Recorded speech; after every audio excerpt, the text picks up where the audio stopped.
Mother Knows Death, starring Nicole and Jemmy and Maria Q. Kane.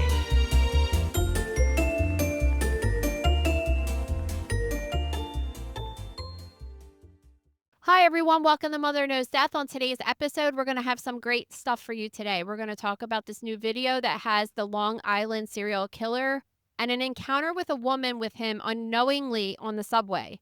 A couple of freak accidents involving a teen who fell to her death parasailing and a lawsuit with Disney World. An infant death that was initially thought to be caused by a dog, but the autopsy says otherwise. And the dangers of smelling a fart. All that and more on today's episode. Let's get started with this Long Island serial killer. Jeez, this is a freaky case.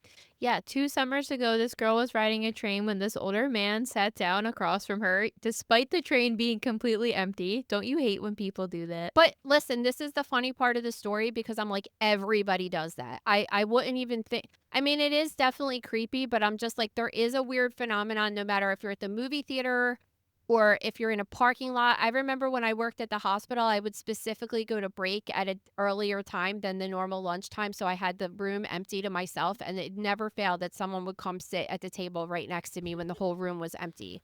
It's just a weird thing people do. But yes, like think about being a young female on a train car by yourself when a person just comes and sits in the seat right next to you. It is bizarre. Yeah, I mean, I actually had an incident over the weekend where we were at the Guinness Brewery and somebody asked me to like move down a seat, and because I'm a nice person, I did it and I wasn't really paying attention. And then when I like got up and started like looking around, I saw there was 25 empty seats and they were just coming off of a bike like race and they smelled so bad and I was so angry. I almost said something because I was like, you seriously just asked me to move when there's 25 seats and you're right on top of me and you smell on top of it. Thanks. But regardless, in this situation, so this girl's on the train. She has her legs up on the seat across from her. So this total freak comes up, sits right next to her. It says, "Don't worry about moving your pretty little legs. I'm not going to bother you." So in true Gen Z fashion, she's taking videos of him, putting them on Snapchat, being like, "What's up with this guy? There's all these empty seats. He's being weird." He was like drinking a beer on the train too. Yeah, so in the video, he has an open can of Bud Light, which is so weird. And then it says in quote, like, "Why the fuck is there open seats and this guy sits right next to me and can't stop talking to me like I literally can't even catch a break." And it's that freaking guy. Yeah, so she had the Long Island serial killer. It is him in the video, clear as day. Yeah, so she put her AirPods in and he eventually just like got the hint and got up and stopped talking to her, but then he was arrested only days later. So then when his mugshot's on TV, she's like, "Oh my God, that's the guy from the train." She gets in touch with somebody. She sends them the footage she has. She had to be interviewed by detectives, but that must be so terrifying. Yeah, and then she said she's coming out with it now because she said it's been nearly 2 years since that happened, but she didn't feel safe to post it on her TikTok because she wanted to hear if anyone else was involved with the crimes, which is really smart of her actually to want to do that. And she wanted to wait, and then when she said when she watched the Netflix documentary and saw that he was the only one that did it, she felt more comfortable sharing the videos, and she thinks that God was with her that day. Like, agreed, right? Oh my God. Just think about how it's so cool though that this happened, that because like if that happened to me, I wouldn't have pulled out my phone and recorded it because like I'm an old person and I don't record everything. Well, that's what I'm talking about with like these young kids, because they're always recording stuff anyway, and it's so shameless to be like, this freak's like not leaving me alone. So like I would be scared that he would see that I was recording him. Unless you have, you know how you could get that? I need to get that thing. You know that thing you put on your phone that makes it look black, like people can't look at your phone? I mean, I think kids are just so discreet with, like, you don't even I mean, he's drinking a beer on the train at, like, 7 p.m., so he's probably a little tipsy, if not drunk.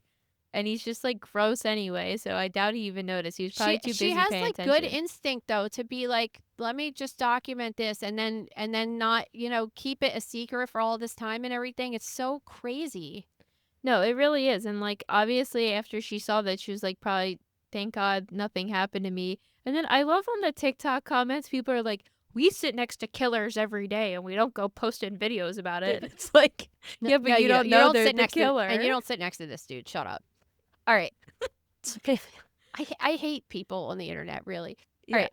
Teen deaths falls to her death while parasailing. Yeah, a 19-year-old was parasailing on vacation in Montenegro, and while she was in the air, she seemingly had a panic attack, which caused her to unbuckle her safety harness, and then she plummeted over 160 feet to her death. You could see this video of her freaking out and unbuckling her vest and her safety thing and then just falling out of the screen. It's just so crazy. But I don't know. Like, I don't know if I would consider this to be a panic attack because I feel like, and listen, like, I don't study these things for a living, so I don't know what you would classify it as, but I am pretty sure that a panic attack is like sudden episode of intense fear when there's nothing to fear. Well, I Like don't she think had that's some necessarily true. I it think it like triggers reactions when there's no real danger, which is different than just like your body like actually reacting to actual danger. Like she was having like a fight or flight response and the flight just like wouldn't turn off and she was trying to exit. It's crazy because when your sympathetic nervous system goes off, it's like that's your fight part of it. It could stay triggered.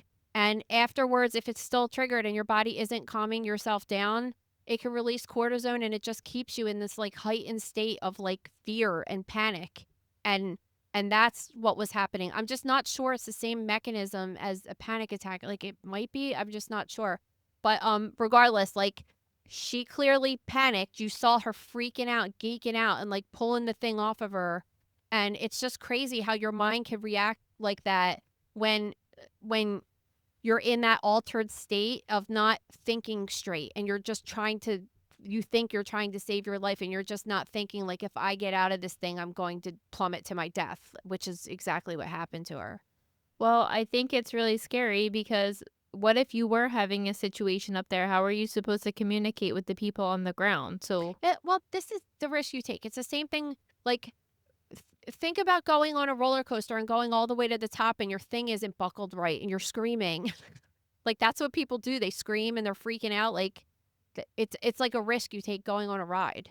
well, the worst part of this is she didn't necessarily seek this out. Somebody came up to her on the beach and offered her like a free excursion, and then she did it. So I'm like, it probably wasn't even on her mind. And then if you're on vacation, you're like, you know what? Why not? I'll do it. And then this horrible thing happens.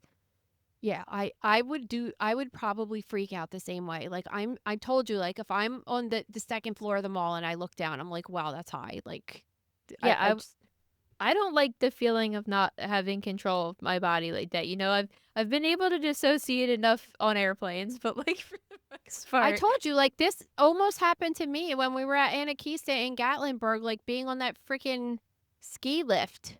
Like I just was like, I need to get off of this thing right away. I was holding my kids, like digging my fingernails into their skin, thinking that this was like I was going to have to hold on to them for dear life. It was terrible. well, you're fine. And only that one person willingly jumped off of that one. So That particular one, yes. that particular one. All right, a couple summers ago, this man was visiting Blizzard Beach in Disney, went down the Double Hill Double Dipper water slide, and he claims that he became airborne due to the ride's, quote, exhilarating speeds, which left him with catastrophic injuries. But there's a really important thing to note about this particular case, Yeah, he was 334 pounds. which is against the advisement from American Society for Testing and Materials that they recommend that nobody over 300 pounds goes on a ride like this. So this is the thing though, and this is to the guy's defense. Is there like nobody's consulting that website to see if they should go on a ride? No, obviously So not. like is that stated, you know, cuz they do say if you have heart issues, if you have this, if you have that, because like I don't know if I was a 334-pound person that I would think that I couldn't if I could physically fit on the ride, I wouldn't see why I couldn't go on it. Unless it was stated on the sign. So like if it wasn't, I could kind of see if he ended up getting hurt and getting thrown off of the tube because of that, because that has to do with the weight for sure. But I'm sure that there's people that are normal weight that could also say like the tube flew off of me too, because he might not have been sitting on it right, but at the same time, like he might have been too big for it. You know what I mean? So you could kind of see, but at the same time, it's just like Disney screwed either way, right? With this. Well, yeah, because I think that as a rider, I would be under the assumption that if nobody stopped me, that I would be okay. Because I'm in my mind, they've already figured it all out with testing. And this was in 2021, which was just like at the height of every being body like wanting to cancel everyone over everything and being so freaking annoying, and the height of the like beauty at any size and everything like that. So like what Disney's scared, and they have to they're not going to be like, "Oh, you're too fat, you can't get on this ride." Like they don't want to say that Well, because that's what I was just gonna say. people Like, will sue them for discrimination. Like they're kind of screwed either way. But I think that I don't know how they could gingerly put it and just maybe say like, "Hey, studies have shown that people that go on this ride over this like enter at your own risk," kind of thing. I don't know, just like write it a little bit nicer, but there's all these videos that go around all the time of like people that are obese that are trying to like go on rides at Disney and trying to give people trouble and all this kind of stuff, and it's just like they're kind of in a place where I don't really know how they win, you know? yeah, but if American Society for Testing Materials is saying nobody over 300 pounds should go on a water slide, then they have studies backing that up. And what if this person died? So, like, they have information on it. They can't not put out a safety, like, guideline because So they're worried about somebody getting upset. So speaking of Anakista, they have that mountain roller coaster, and Yeah. you go on it with two different people. They weigh you. You get on a scale and they weigh you to make sure that like you're not over the weight. And I like they do it with everyone. Like I went on with Lucia, they don't care. And it was like I don't remember what the limit was, but like you have to just be like, I'm not going to be embarrassed. I'm not offended. Like they're trying to be safe with me. And if I weigh too much to go on this, like I can't go on it. You know what I mean? Well, there's a way to go about it that's not offensive to people, but you have to understand because, like, if there's height limits and everything, that's a safety precaution. So, like, if somebody being extremely overweight could be a safety precaution or a safety hazard, they need to be responsible about that. This episode is brought to you by The Gross Room. So, guys, as I said earlier in the week, we did the high profile death dissection on the physician assisted suicide, which was me and Maria were working on that all day. Man, that was a long one, but it was good. We found a lot of different information. And it's also good because we have people, we have listeners, and we have grocery members from all over the world. And it kind of covers like how it's going down in all different countries where it's legal to do anyway. We also have a case of a man who was working on a boat who had his leg amputated by a rope on the boat, which was pretty gnarly, and a really disfiguring injury caused by a domestic violence case. So we're talking about any times you might have gotten in a fight with a significant other that got ugly, and all that and more in the gross room. Yeah, head over to thegrossroom.com now.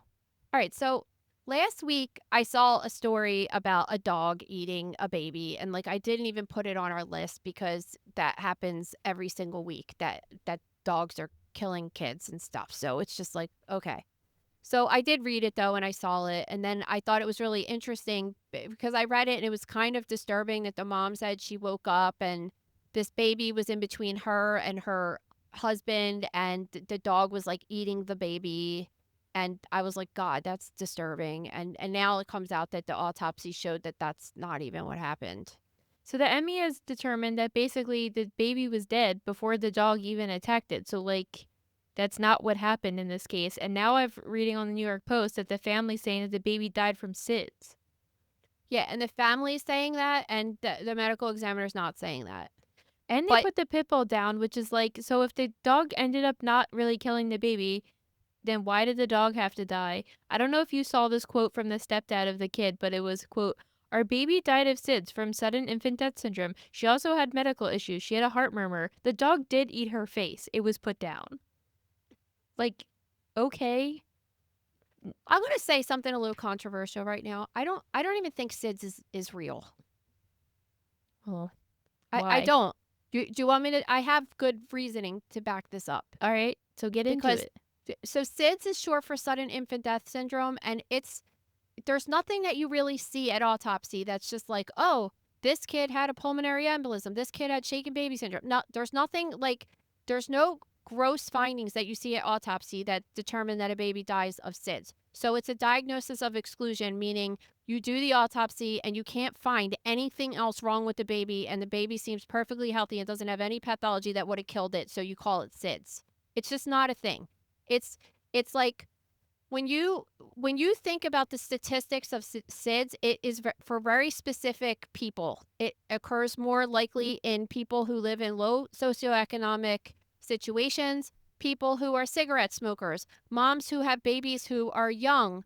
There's like all these different things, right? And if SIDS was like a real thing, then it would happen between any socioeconomic children, any situation that they're living in. But the most common thing that is found with these sudden infant death syndrome cases is that the baby's co-sleeping with the parents. It always is happening. And that's what's killing the kids. It's not So it's you're not like saying this. it's really like they're suffocating from Yes. sleeping with the It's parents. always like it's just always something to do with that, because if SIDS was a thing, then you wouldn't only see it happen in a specific group of people. Like it's just it's not a thing. Listen, this is why the American Pediatric Society and stuff, they put like out all of these things that have been happening my whole entire life. And now it's like, okay, now they determined that the safest is to put the baby on the back with nothing else in the crib, right? But like when I was a little kid, it was like put the baby on the belly with the bumpers and everything. And then they're like, okay, all these babies were dying from like, you know what I mean? Because because of how they're sleeping and stuff like that. Like I personally, like there's controversy with it because people think it's real and stuff. Like I don't think it's real. So the very first thing that you hear is like this baby was 1 month old sleeping in between two adults like that. And listen, like I've had babies and they've slept in my bed. It's like it's bad and you shouldn't do it, but like a lot of parents do it and I do it and I'm guilty of it 100%.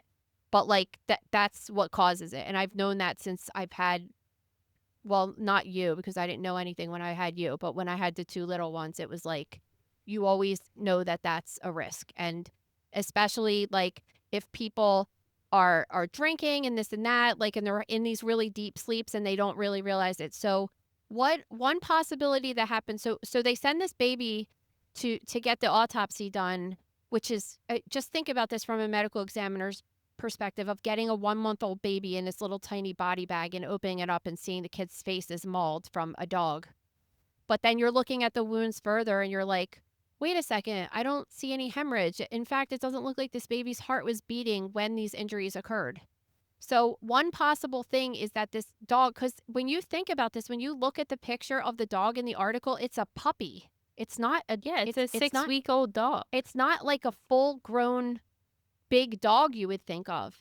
And I think it's possible that maybe the puppy got on the bed and was like licking the baby's face and trying to wake up the baby and couldn't wake up the baby because she was already dead, and maybe started chewing on her then. Because you see that sometimes in cases where people die at home with their pets, their dogs typically go for their face first because they're used to, they want to see if they're going to wake up. They lick them and that's where they go for first. And maybe this dog didn't have food. I don't know what would cause a dog to do this. It's also like a carnivore. So maybe it thought it was food. I don't freaking know. I don't even understand why you would have a 6-week-old puppy if you have a 4-week-old baby, but like whatever, people are going to do whatever they're going to do. So there we go. That's what happened. So the medical examiner's like, nah, this kid was dead already. Now, they didn't say why the kid died. So they might be looking into things because the story might change next week that all of a sudden they're dissecting out the eyes and they're like, you know what? This kid's got retinal hemorrhages and it looks like this baby was shaken, and then they put the dog on top of the baby to cover it. Like there could be so many possibilities. But as of right now, the family is saying that it's SIDS and the medical examiner has said nothing. So we have to wait until they say what happened, because the family already told us the dog ate the kid, which isn't what happened.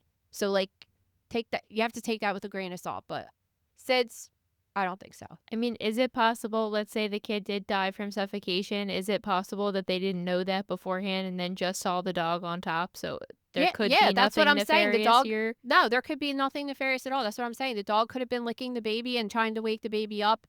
That could have been like a typical thing that was happening over the past couple of weeks. And the baby didn't wake up and then the dog started chewing on the baby. Like that. And yes, they woke up and found that, and that's what happened. But still, like, if that's the case, the cause of death is the co-sleeping. It's not SIDS.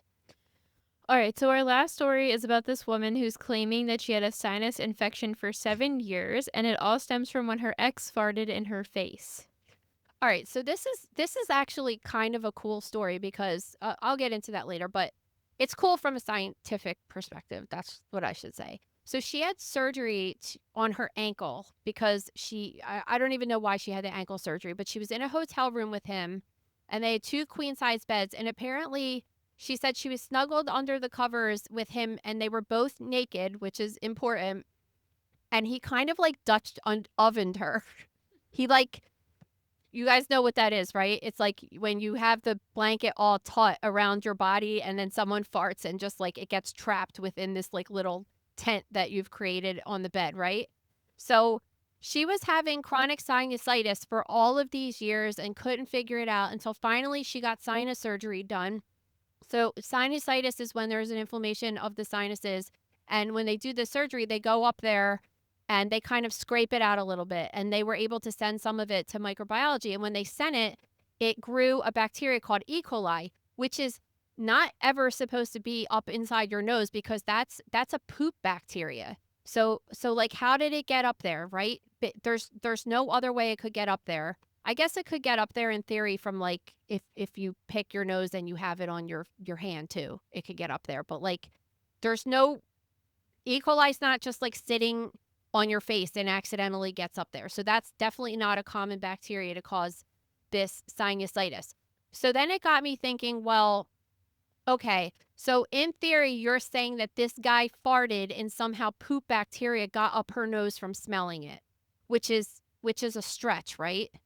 Like, yeah. You think when you smell it, you're smelling gas from the bacteria in the gut instead of like actually like inhaling poop. Because if you're thinking about that, then like every time you're in public, you're like eating people's poop and breathing in people's poop. Like, that's disgusting, right? So most people would agree that you're just smelling the gas, and that's not possible.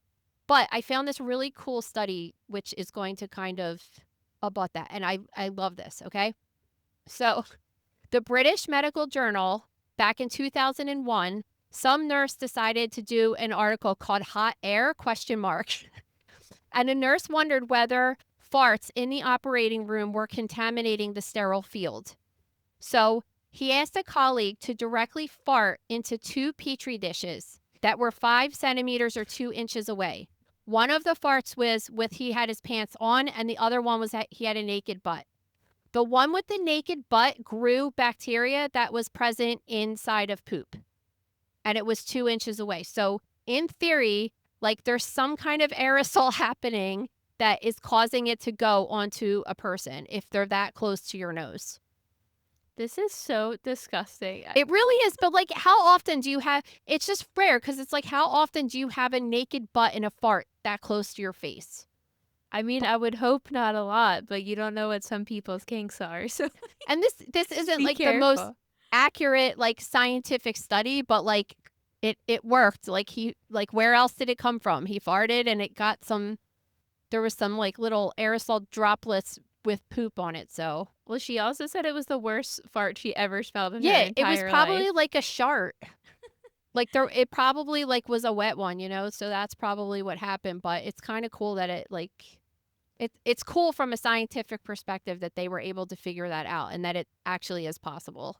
Well, I guess that she's been taking antibiotics this whole time too, and they won't work. So now she has to get surgery, which is insane. Well, so when you take antibiotics, it doesn't go towards every single bacteria. So, like I said, when you have sinusitis, there's like these common bacteria that cause it. So they give you antibiotics that they know that work towards that particular or those particular bacterial strains. But they're not going to work towards E. coli, like, because E. coli is like an infection that you would either get if you have a bad strain of it, you could get it in your GI tract. Normally it's just there. But like, that's a common infection. That's the most common cause of urinary tract infections in females because the urethra is so short and the wiping, and that's why they say to wipe from front to back so you don't have that contamination. But normally it's just there, like you have it right now, and it doesn't cause any pathology in your gut. So yeah, like the antibiotics wouldn't work.